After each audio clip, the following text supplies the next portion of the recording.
ఈయనను సేవల గుట్ల కాడికి పంపించేశారంటే నాకు బెడ్ మంచి ఓదార్చి వాళ్ళు ఒక్కడు కూడా ఆ సమయంలో నాకు ఎవరు లేరు. దేవుడి పాదాలు నాకు శరణ్యం అనుకుని దేవుడి పాదాలు పట్టుకుని నేను బ్రతిమలాడుకున్నాను. ప్రభు నా బ్రతికించిన ఆయన బ్రతికించిన రోజు దేవుడిని అడుగుతాను, ఒక్కరోజు కూడా విడిచిపెట్టలేదు. మంచం మీద పడుకోబెడితే మనిషి కనపడలేదండి అసలు. ఎంతంటే మనిషి చనిపోయాడంటే చనిపోయాడని అందరూ వచ్చి మీద పడి ఆడొచ్చేవాళ్ళు. మీ అందరికీ నా వందనాలు. మా గ్రామం మెట్టపురగూడెం అండి. తల్లిదండ్రులు రతనరాజు గారు, పుష్పరాజం గారండి. నాకు ఏకైక కుమార్తెనండి. నేను చిన్ననాటి నుంచి ఈ మెట్టపురగూడెం గ్రామంలో ఉన్నామండి. యవ్వన కాలంలో ఉంటుండగా దేవుని సేవలో, దేవుని యొక్క పనిలో, పరిచర్యలో వాడబడ్డానండి. కొన్ని రోజుల తర్వాత నాకు మంచిగా మ్యారేజ్ చేశారండి. పెళ్ళైన ఒక సంవత్సరానికి మేము ఈ ఉప్పరగూడెం అనే గ్రామాన్ని విడిచిపెట్టి ఉద్యోగరీత్యా హైదరాబాద్ వెళ్ళామండి. హైదరాబాద్లో సెటిల్ అయ్యామండి. హైదరాబాద్లో ఉంటుండగా పని చేసుకుంటుండగా కొన్ని శ్రమలు పడ్డాము. అయినా కానీ దేవుని కృప వల్ల అక్కడ మా కష్టము దేవుడు మమ్మల్ని ఒక స్థితిలో ఉంచాలని దేవుని ఇప్పుడు కూడా మేము హైదరాబాద్లో ఉన్నప్పుడు దేవుని మందిరాన్ని ఎప్పుడు విడిచిపెట్టలేదండి. ఇక్కడికి వెళ్ళాక కూడా అక్కడ తెలియని ప్రాంతమైనా కూడా దేవుని వెంబడిస్తూ దేవునితోనే ఉన్నాము. ఇద్దరం కూడా దేవుని యొక్క పరిచర్యలో వాడబడే వాళ్ళము, సేవకులకి ఎంతో సహకారులుగా ఉండేవాళ్ళం. అయితే దేవుని ఎంతో అడిగాం, ప్రభా ఎంతకాలం అద్దెంట్లోనే ఉంటున్నాం తండ్రి, మాకంటూ ఒక సొంత ఇల్లు కావాలి అని దేవుడిని ఎంతోగానో ప్రార్థించినప్పుడు దేవుడు మా యందు దయతలిచి ఆయన కృప మా పైన ఉంచండి ఒక సొంతంగా గృహాన్ని ఇచ్చారండి. సొంత గృహంలోకి వెళ్ళిన తర్వాత మళ్ళీ కొన్ని రోజులకి సొంతంగా వ్యాపారం పెట్టాలని ఆశపడినప్పుడు కూడా దేవుడు మాకు ఎంతో సహాయం చేశారు. సొంతంగా వ్యాపారం పెట్టుకోవడానికి కూడా దేవుడు ద్వారాలు తెరిచాడండి. అలా వ్యాపారం పెట్టిన ఒక్క సంవత్సరానికి కరోనా వచ్చిందండి. ఫస్ట్ వే కాకుండా సెకండ్ వే వచ్చినప్పుడు అనుకోని రీత్యా ఈయనకి హెల్త్ బాగాలేదండి. అయితే అక్కడి నుంచి ఇక్కడికి ఆంధ్రాకి రావాల్సి వచ్చిందండి. చిన్న ఫంక్షన్ రీత్యా ఇక్కడికి రావాల్సి వచ్చినప్పుడు అక్కడి నుంచి ఇక్కడికి వచ్చామండి. వచ్చిన తర్వాత ఆయనకి ఆరోగ్యంగా లేరండి ఇక్కడికి వచ్చేటప్పటికి. అయితే ఇక్కడికి వచ్చిన తర్వాత ఫంక్షన్లో ఉదయం అంతా బాగానే ఉన్నారండి. అందరితో కలిసే ఉన్నారు. అందరితో చాలా అంటే అందరితో కలిసి ఉండి ఈయనే ప్రార్థన చేసి ఇవన్నీ నడిపించారండి. నడిపించిన ఒక తెల్లారి ఈ ఫంక్షన్ అయిన తెల్లారికి ఆయనకి విపరీతమైన జ్వరం వచ్చిందండి. విపరీతమైన జ్వరము, ఆవేశం ఇవన్నీ రావడం వల్ల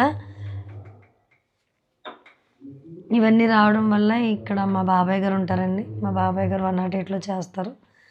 ఆయన అడిగినప్పుడు ఆయన చూసి ఇంత విపరీతంగా ఉన్నప్పుడు చూపించుకోవాలని, నీకు కరోనా సిమ్టమ్స్ కనపడుతున్నాయి, ఒకసారి టెస్ట్ చేయాలి, గవర్నమెంట్ హాస్పిటల్కి వెళ్దాం, అక్కడ ఏమీ ఉండదు, టెస్ట్ చేసి పంపించేస్తారు, రిపోర్ట్ రాగానే ఒకవేళ కరోనా ఉందంటే క్వారంటైన్లో ఉందరు కానీ అనేది చెప్పారండి. అలా వెళ్ళి ఇక్కడ తాడేపల్లిగూడెం గవర్నమెంట్ హాస్పిటల్కి వెళ్ళినప్పుడు అసలు ఆ హాస్పిటల్కి వెళ్ళే సమయానికి మా పాస్టర్ గారి పరిస్థితి ఏం బాగాలేదండి. విపరీతమైన దగ్గు, ఆయాసం. అసలు ఎలా ఉన్నారంటే కూర్చోలేని పరిస్థితి అండి. అక్కడ బయట ఆ బల్లలు ఉంటే హాస్పిటల్ బయట బల్లల మీద పడుకుని ఉన్నారంటండి. పడుకుని ఉన్నప్పుడు టెస్ట్ చేశారండి. టెస్ట్ చేసి ఇంటికి తీసుకొచ్చారండి. ఆ నైట్ ఇంటి దగ్గరే ఉన్నారు. ఉండి మళ్ళీ తెల్లారి ఇలా కరోనా అని చెప్పగానే వెంటనే హాస్పిటల్ తీసుకెళ్ళారండి. అక్కడ మట్టికి తీసుకెళ్ళారు కానీ బెడ్స్ లేవండి అక్కడ. అసలు ఎంత ప్రయత్నం అంటే మా బాబాయ్ ఇంకా వీధుల సురేష్ అని ఆయన కూడా గవర్నమెంట్ హాస్పిటల్లో చేస్తారండి. వీరిద్దరూ కలిసి అక్కడ డాక్టర్లను అడిగి బ్రతిమలాడి ఒక బెడ్ అరేంజ్మెంట్ చేశారండి. ఆయన బాత్రూమ్కి వెళ్ళాలని, ఎక్కడికి వెళ్ళాలని ఆక్సిజన్ లేకుండా వెళ్ళేవారు కాదండి. మాట్లాడడానికి వచ్చేది కాదు. చాలా అంటే చాలా ఒక దీనమైన పరిస్థితి అనమాట అండి. ఎంత అంటే శ్వాస తీసుకునేడానికి రాలేదు, మాట్లాడడానికి రాలేదు. అందరూ కూడా గ్రామంలో మేము వచ్చాము. అక్కడి నుంచి వచ్చేసరికి ఈయన హాస్పిటల్లో కరోనాలో జాయిన్ అయ్యి ఇలా ఉన్నారంటే అందరూ ఊరంతా కూడా ఇలా ఇంజే రమేష్ చనిపోతాడంట అని అందరూ అనే మాట తప్ప ఎవ్వరు కూడా ఇలా బ్రతికొస్తాడన్న నమ్మకం ఎవరికీ లేదండి. కానీ దేవుని మహాకృపను బట్టి హాస్పిటల్లో ఒకే వార్డులో 10 మంది ఉన్నారంటండి. ఆ 10 మందిలో 9 మంది చనిపోయారండి. ఈయన ఒక్కరే బ్రతికారండి.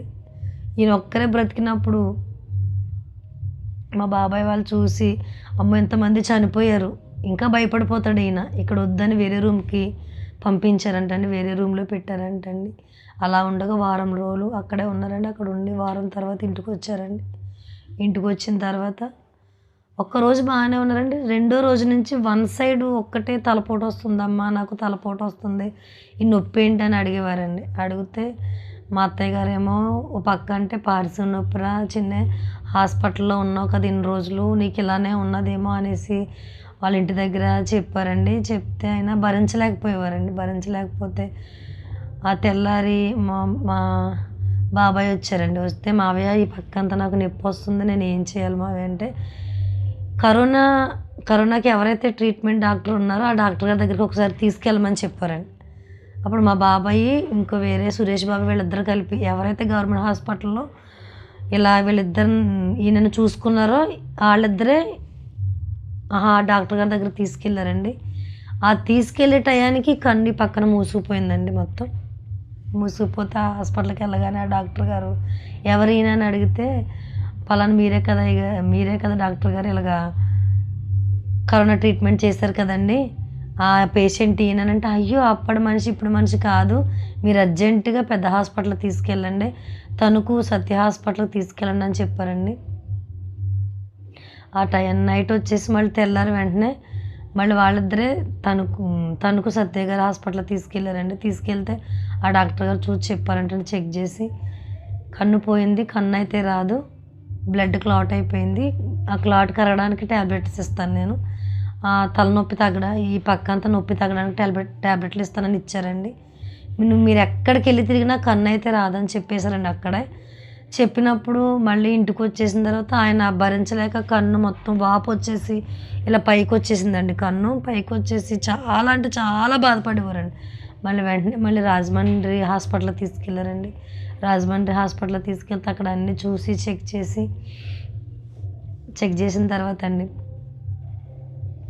ఈయనకి ఇలా ఉంది పరిస్థితి, కన్ను తీసేయాలి, ఆపరేషన్ చేయాలి, 1,00,000 రూపాయలు అవుతాయి అని చెప్పారంటండి. 1,00,000 రూపాయలు అంటే ఏం చేయాలో తెలియని పరిస్థితి అండి.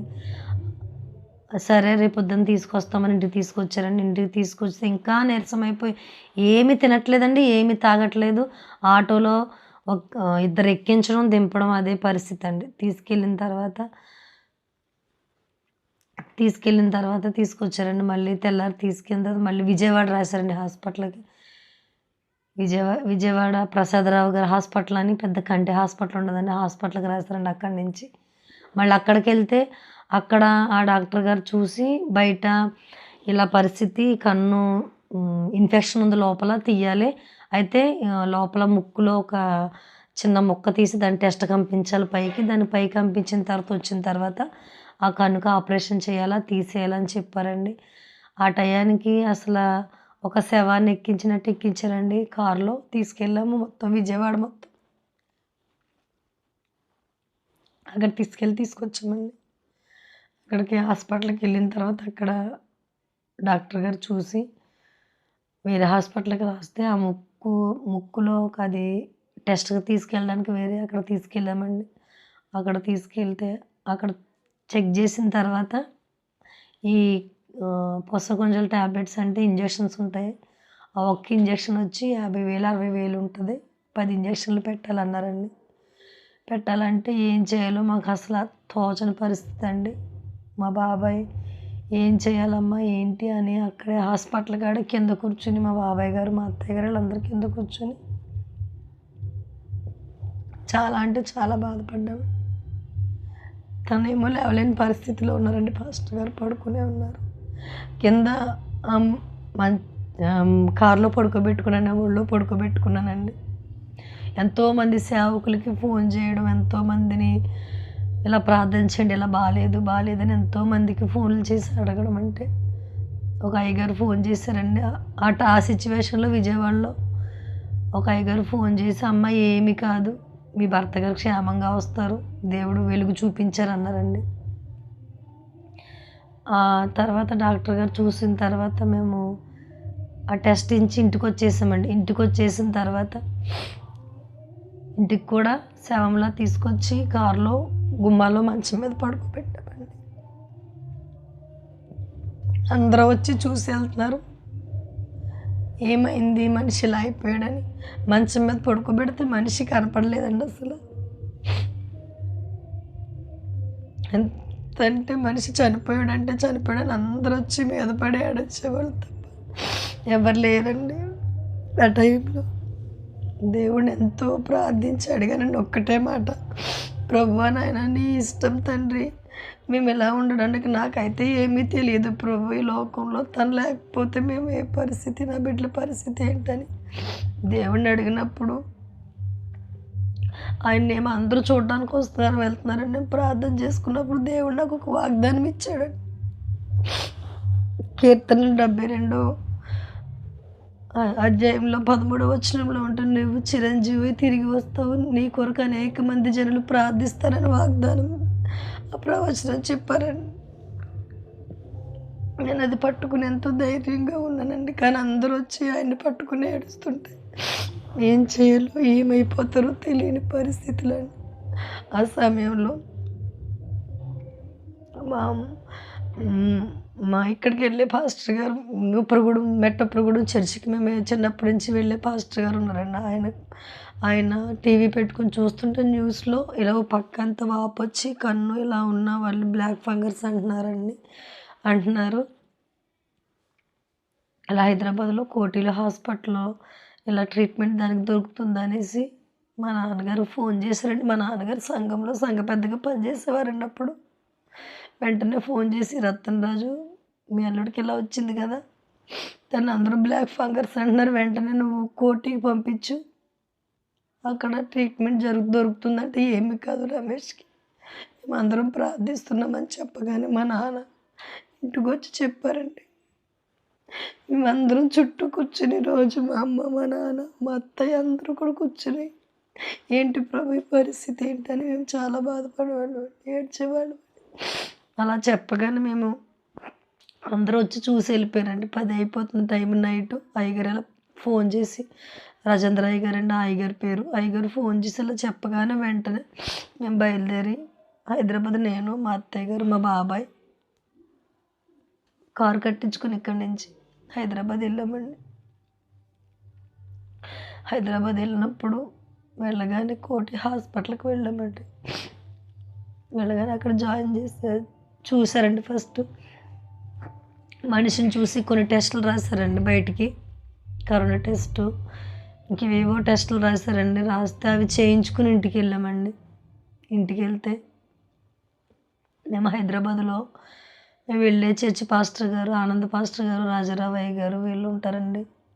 వారు మేము ఇలా వచ్చామని తెలిసి మా దగ్గరకు వచ్చారండి చూడడానికి వచ్చి ఆ రిపోర్ట్స్, ఆ టెస్టుల రిపోర్ట్లు పట్టుకుని మేము ఇంటికి వెళ్ళామండి. తెల్లారి రమ్మన్నారని. అప్పుడు ఈ అయ్యగారులు చూడడానికి ఇక్కడ ఎంతో ఘనంగా వాడబడుతున్నారు కదా, ఇంకా సేవకులకి సహకారిగా ఉన్న రమేష్కి ఇలా అయిపోయింది ఏంటని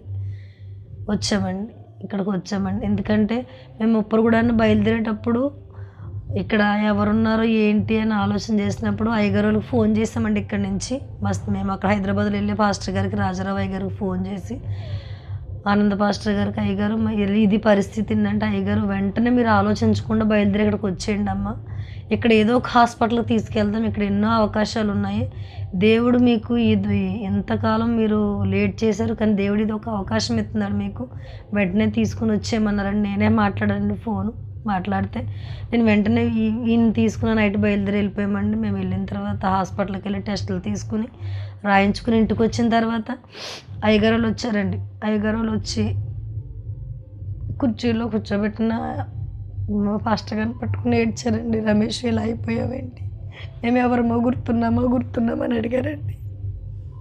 అయ్యగారు మీ మా పాస్టర్ గారండి అని చెప్పారండి. చెప్పినప్పుడు వారు వచ్చేటప్పుడు వారితో పాటు పాస్టర్ గారు ఒక తమ్ముడు గారు అబ్బాయి అండి,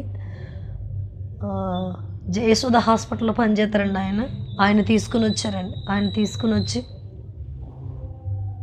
ఒకసారి రిపోర్టులు చూడు, ఏదో ఒక ఆధారం చూస్తుంది. యశోద హాస్పిటల్లో రేపొద్దున డాక్టర్ గారిని కలిసే అవకాశం ఇప్పించమని అన్నప్పుడు ఆయన వచ్చారండి. వచ్చి ఆ రిపోర్టులు చూసి మా బాబాయిని, మా అత్తయ్య గారిని, పాస్టర్ గారిని లోపల పిలిచారండి. నేను ఇక్కడే బయటే కూర్చున్నాను మా పాస్టర్ గారి దగ్గర.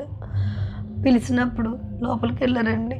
లోపలికి వెళ్తే ఆయన ఒకటే మాట అన్నారంటే, ఈయన వారం కంటే ఎక్కువ భర్త గారు ఇక్కడ అక్కడ తీసుకెళ్ళిపోండి. ఇప్పుడు మీరు యశోద హాస్పిటల్లో జాయిన్ చేసిన 10 లక్షలు 15 లక్షలు ఖర్చు పెట్టాలి, అయినా తన ప్రాణానికి గ్యారంటీ ఉండదు, తీసుకెళ్ళిపోండి, చాలా పరిస్థితి చేదాటిపోయిందని చెప్పారండి. చెప్పినప్పుడు అయినా ఒక్క అవకాశం అని ఆనంద పాస్టర్ గారు, నానా ఎక్కడో మారుమూల గ్రామం నుంచి దేవుడు ఇక్కడికి నడిపించాడంటే దేవుడు ప్రణాళిక వేరే ఉండుంటుంది, ఒక్క అవకాశం వీరికి ఇప్పించు హాస్పిటల్లో, ఒక్కసారి మాట్లాడతారు, ఇంత లెక్క వచ్చి మళ్ళీ తీరా పంపించలేమని అనేసి అయ్యగారు అన్నారంట.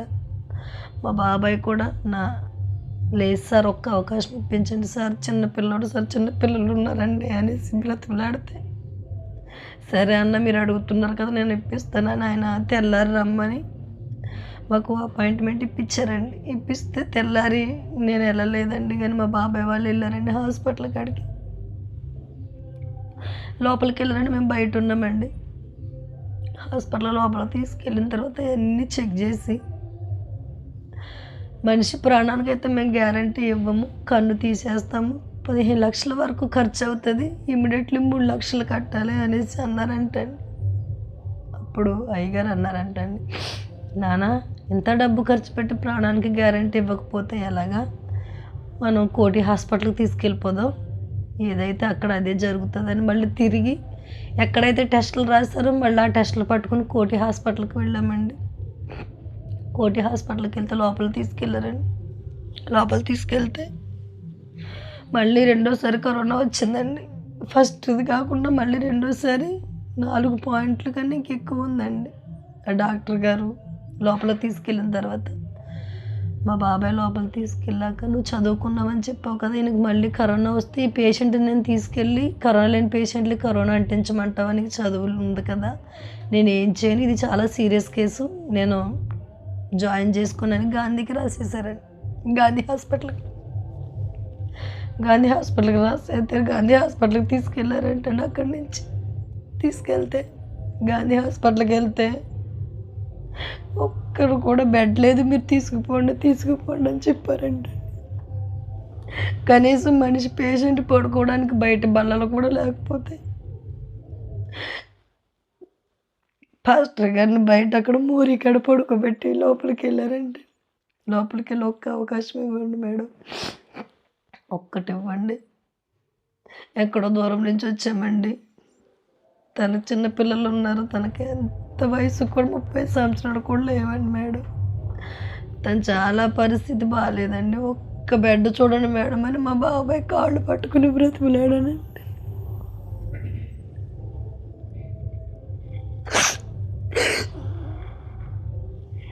కాళ్ళు కూడా పట్టుకుని బ్రతిమలాడితే,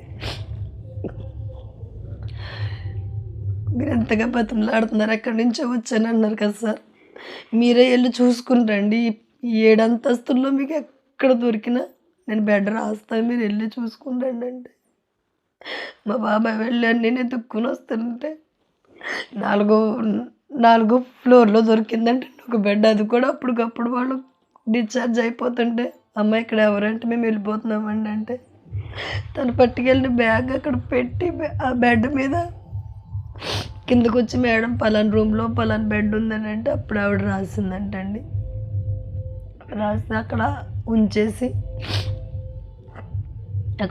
వచ్చారండి, పడుకోబెట్టి ఇంటికి వచ్చారండి. ఇంటికి వచ్చిన తర్వాత ఇలాగే నేను కూర్చొని మాట్లాడుతున్నాను, చిన్నాన్న ఎక్కడ జాయిన్ చేశారు ఏంటని అడిగితే, నా చేతనైన ప్రయత్నం అంతా నేను చేశానమ్మా, ఇంకా నా చేతుల్లో ఏమీ లేదు, నువ్వు దేవుణ్ణి అడుగుతుంది తప్ప ఇంకే అవకాశం లేదు నీకు, నీ భర్త కావాలంటే, నీ పిల్లలకి తండ్రి కావాలంటే నువ్వు దేవుణ్ణి అడగాలి. తన పరిస్థితి అయితే ఏం బాగాలేదు. నువ్వు దేవుణ్ణి అడగాలని అనేసి అంటే నేను చాలా బాధపడ్డానండి. ఏడ్చాను. దేవుడా ఏంటి ప్రభు ఈ పరిస్థితి అని మా బాబాయ్ని పట్టుకుని నేను చాలా గట్టిగా ఏడ్చానండి. మా బాబాయ్ జాయిన్ చేసిన తర్వాత ఇంటికి వచ్చేసారండి. ఇంటికి వచ్చిన తర్వాత 20 రోజులు గాంధీ హాస్పిటల్లోనే ఉన్నారండి. 4 రోజులేమో కరోనా ట్రీట్మెంట్ చేశారండి. ఈ బ్లాక్ ఫంగస్ ఈ కన్నుకి ట్రీట్మెంటే చేయలేదండి. ఆ 4 రూమ్లో ఉన్న 4 రోజులు ఈ కరోనాకే ట్రీట్మెంట్ చేశారండి. కరోనా ట్రీట్మెంట్ చేసిన తర్వాత ఆ టైంలో బ్లాక్ ఫంగస్ చాలా అందరికి విపరీతంగా వ్యాపించడం వల్ల అందరూ కేసీఆర్ గారు అందరు డాక్టర్ని ఎలక్ట్ చేసి ఇది పలానా వ్యాధి వచ్చింది, ఆ వ్యాధికి మందు వచ్చింది కాబట్టి మీరు చాలా అలర్ట్గా ఉండాలి, పేషెంట్ని చాలా బాగా చూసుకోవాలి, ఇది పరిస్థితి అని కేసీఆర్ గారు గాంధీ హాస్పిటల్కి వెళ్ళి చెప్పినప్పుడు 4వ నెంబర్ నుంచి 7వ నెంబర్ వార్డుకి పంపించారండి. 7వ ఫ్లోర్లోకి పంపించారండి. పంపించిన తర్వాత అక్కడ ఫస్ట్ రోజు నుంచి 2వ రోజు ఆపరేషన్కి ఆ ఆపరేషన్కి చేయడానికి లోపలికి తీసుకెళ్ళడానికి అందరి పేర్లు రాసుకుంటున్నారంటండి. రాసుకున్నప్పుడు మొట్టమొదటిగా ఆంధ్రా నుంచి ఈ బ్లాక్ ఫంగర్ కేసు కింద మా పాస్టర్ గారిని తీసుకున్నారంటండి. మా పాస్టర్ గారి పేరు తీసుకున్నారంటండి. మా పాస్టర్ గారి పేరు తీసుకుని ఉంటే ఆయనతో పాటు ఇంకో 4గురిని తీసుకున్నారంటండి. 8 మంది డాక్టర్లు ఆపరేషన్ చేశారంటండి.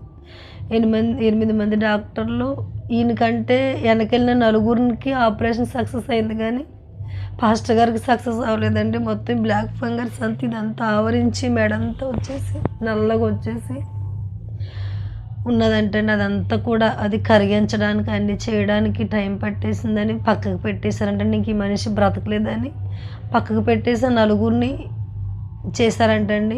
ఈయన పక్కకు పెట్టేస్తే మా అత్తయ్య గారు బయట ఉండి అందరూ వస్తారన్న కొడుకు రావట్లేదు ఏంటని డాక్టర్ గారు మా అబ్బాయికి ఏమైందండి, మా అబ్బాయిని తీసుకురావట్లేదు, మా అబ్బాయికి ఏమైందండి, మా అబ్బాయికి తీసుకురావట్లేదు అని అందరిని అడుగుతూనే ఉంటుందంటండి. బయటకు వెళ్ళి వాళ్ళని వచ్చి వాళ్ళని కూడా అడుగుతూనే ఉందంటండి. అడుగుతూ ఉంటుంటే వస్తారమ్మా కంగారు పడుకు వస్తారని ఈయనను సేవల గుట్ల కాడికి పంపించేశారంటే నాకు బెడ్ మంచి. అప్పుడు ఒక నర్సు ఆమె కూడా చర్చికి వెళ్తుందంటే నా నర్సు చూసి ఏంటి పేషెంట్ని ఇక్కడ ఉంచారేంటి, ఏమైంది ఏంటని దగ్గరికి వెళ్ళి చూసినప్పుడు చేపట్టుకున్నప్పుడు నాడి గట్ట బాగానే ఉంది అనేసి కొన్ని నీళ్ళు తీసుకుని మోకం తుడిచి అని చేసినప్పటికీ బ్రతికే ఉన్నారు అనేసి వెంటనే డాక్టర్ గారు చెప్తే మళ్ళీ ట్రీట్మెంట్ స్టార్ట్ చేశారండి. స్టార్ట్ చేసిన తర్వాత దేవుని కృపను బట్టి ఆపరేషన్ సక్సెస్ అయ్యి తీసుకొచ్చారండి. ఆ మూమెంట్ ఆ పరిస్థితుల్లోనే కాలు చేయి కూడా లాగేసిందండి. కుడి కాలు కూడా లాగేసిందండి.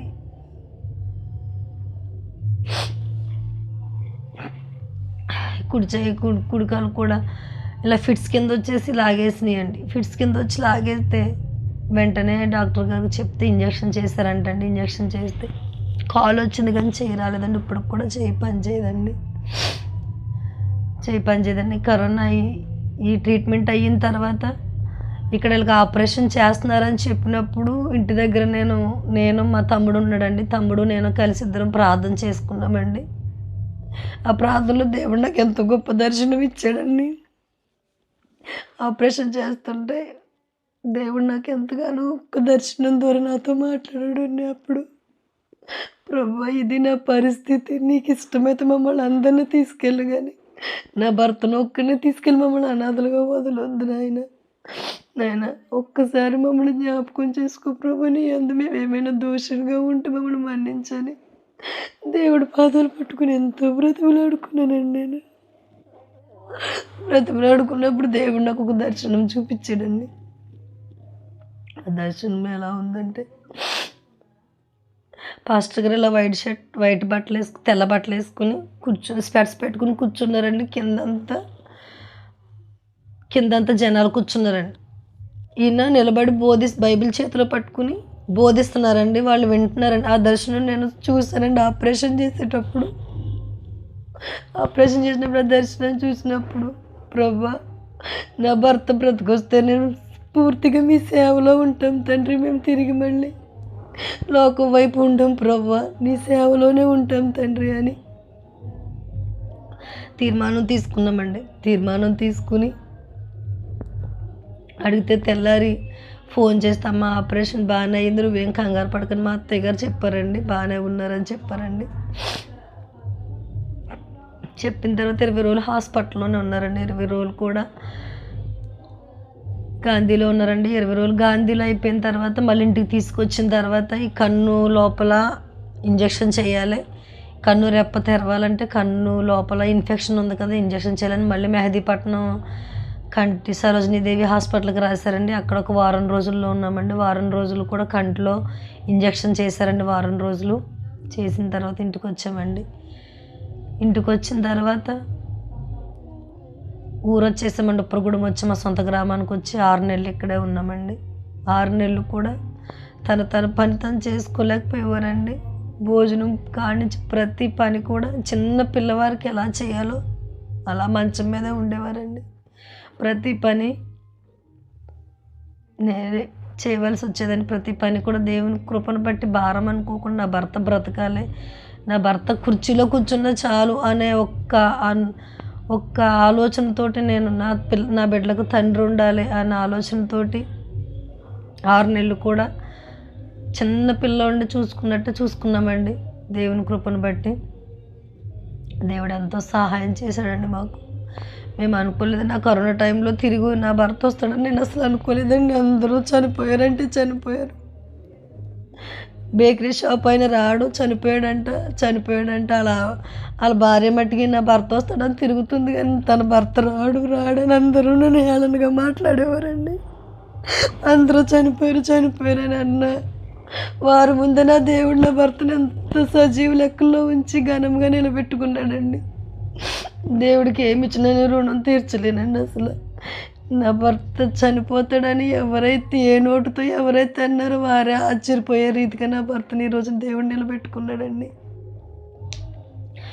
ఎంతో అంటే నా వెనకాల ఎంతో వేదన నుండి ఎంత బాధ ఉన్నా అందరూ కూడా ఏమి కాదు, నీ భర్తకు బాగానే ఉన్నారని ఓదార్చి వాళ్ళు ఒక్కడు కూడా ఆ సమయంలో నాకు ఎవరు లేరు. దేవుడి పాదాలు నాకు శరణ్యం అనుకుని దేవుడి పాదాలు పట్టుకుని నేను బ్రతిమలాడుకున్నాను. ప్రభు నా బ్రతను బ్రతికించినైనా రోజు దేవుడిని అడుగుతాను, ఒక్కరోజు కూడా విడిచిపెట్టలేదు. అనేక మంది నా భర్త కోసం ఎంతోమంది ప్రార్థన చేశారండి. ఎంతోమంది నా భర్తకి ఎక్కడెక్కడి నుంచో ఫోన్లు చేసి ప్రార్థన చేశారండి. ప్రతి ప్రార్థన దేవుడు విన్న ప్రార్థన దేవుడు ఈరోజు నా భర్తను సజీవ లెక్కల్లో ఉంచారండి. అక్కడి నుంచి వచ్చిన తర్వాత 6 నెలలు ఇక్కడ ఉండి మేము వెళ్ళి అందరిలాగానే మేము ఏ తీర్మానం అయితే తీసుకున్నామో ఆ తీర్మానాన్ని విడిచిపెట్టి మళ్ళీ లోకం వైపు వెళ్ళామండి. మళ్ళీ షాప్ ఓపెన్ చేసి షాప్ అమ్మడం మొదలు పెట్టామండి. మేము ముందు షాప్ పెట్టినప్పుడు ₹1 కూడా అప్పు చేయకుండా షాప్ పెట్టుకున్నామండి. కానీ రెండోసారి షాప్ తీసినప్పుడు 10 లక్షల రూపాయలు అప్పు అయిపోయింది. దీనికయ్యేమో కూడా తెలియలేదండి. పిల్లలకేమో తినడానికి సరైన ఆహారం ఉండేది కాదు.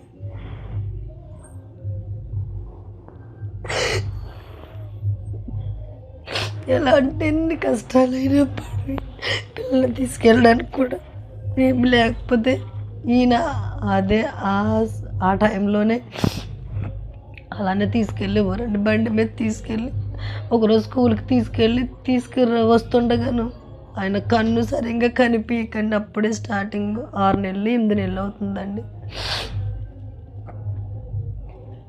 ఒక రాయిని గుద్దుకుని 3 పడిపోయారండి. నా భర్త నా బిడ్డలు 2 కూడా పడిపోయారండి. కానీ దేవుడు తన అరచేతులతో పట్టుకుని ఆ పక్కనే పెద్ద రాయి ఉందండి. ఆ రాయి మీద పడిపోతే 3 కూడా ఈరోజు ఉండకపోదురండి. కానీ దేవుడు తన అరచేతులతో పట్టుకుని